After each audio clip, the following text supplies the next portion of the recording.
కొన్నిసార్లు లిటరల్గా తీసుకోకూడదు అనేటువంటిది వాక్యమే మనకు చెప్తుంది.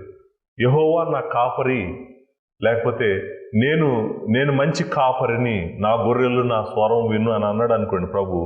అంటే అర్థం ఆయనకి గొర్రెలు ఉన్నాయనే, ఆయన కాపరేనే, లేకపోతే అంటే రోజు ఆయన గొర్రెలు కాసుకుంటూ తిరుగుతాడనే అది కాదు. మనకి అక్కడ కాంటెక్స్ట్ చెప్తుంది. మనకి 23వ కీర్తనకి వెళ్ళినా, మీరు యోహాను సువార్త 10వ అధ్యాయంకి వెళ్ళినా కూడా మీకు కాంటెక్స్ట్ చెప్తుంది. ఆయన మాట్లాడుతుంది మనుషుల గురించి మాట్లాడుతున్నాడు, ఆయన మనుషులకు కాపరిగా మాట్లాడుతున్నాడు.